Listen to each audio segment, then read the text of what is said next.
Bienvenue dans cette vidéo, je vais vous expliquer les règles du jeu de Descubri Occitanie.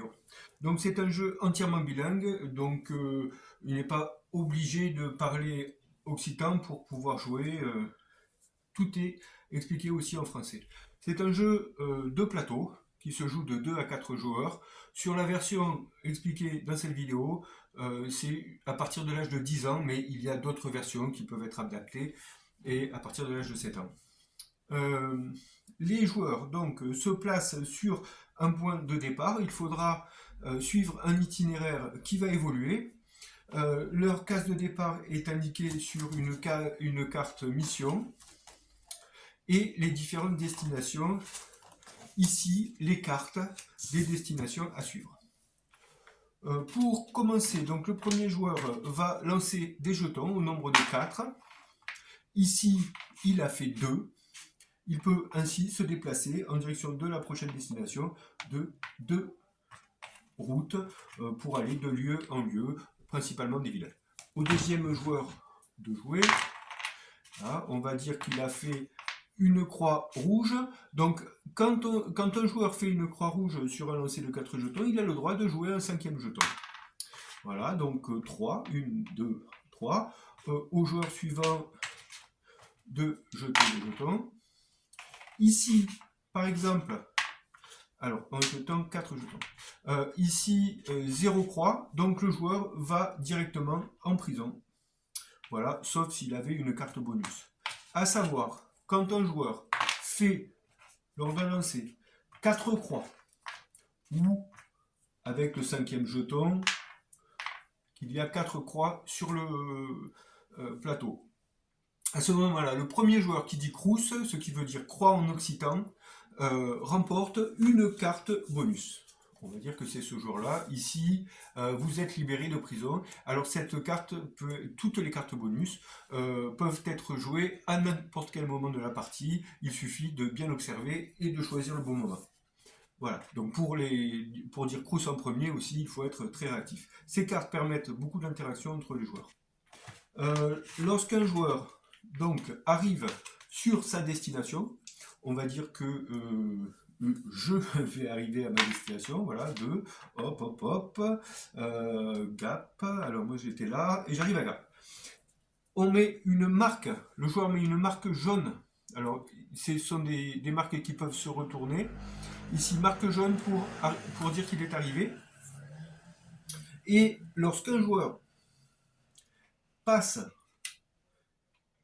sur une marque jaune, voilà, pas obligé de s'y arrêter, il a également une carte bonus.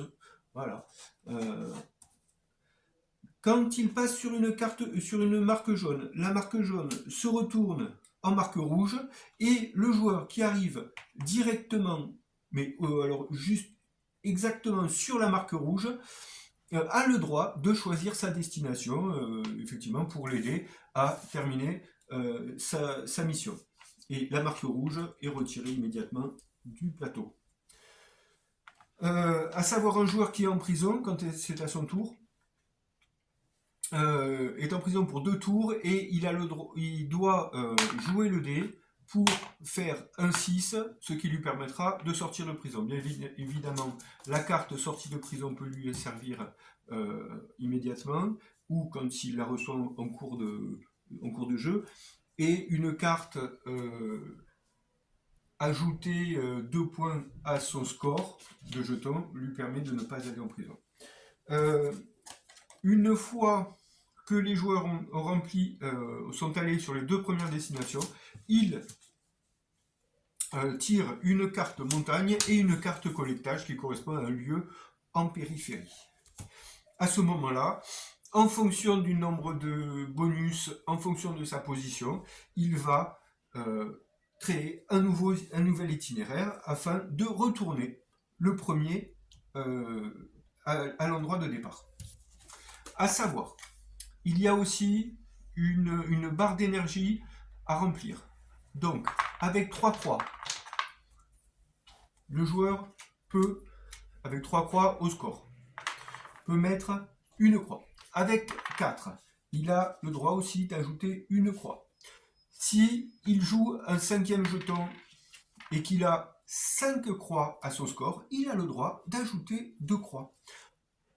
À la place d'ajouter une croix ou deux, il peut aussi retirer une croix à un de ses adversaires. Une fois que la barre d'énergie est terminée, ce joueur n'a plus la possibilité de retirer des croix aux autres, ni même d'en ajouter. Il a terminé cette partie de la mission.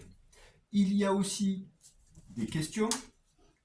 Donc, des questions dans un livret qui en comporte plus de 400. Quand un joueur a bien répondu à une question, il peut cocher cette case. Il y a des défis plus ou moins, donc qui présentent la hauteur des rivières. Alors, le joueur doit retrouver la longueur d'un fleuve également, ou le nombre d'habitants d'une ville, avec un temps donné en fonction de l'âge. Et quand il a réussi ce défi, il peut cocher cette case. Une fois que toutes les cases de la carte mission sont remplies, le joueur retourne à son point de départ et gagne la partie. Il est nommé meilleur guide d'Occitanie. Alors, bien entendu, il est possible de continuer la partie pour désigner un second, un troisième et un quatrième. Voilà, je vous remercie de votre attention et vous souhaite plein de bons moments avec ce jeu.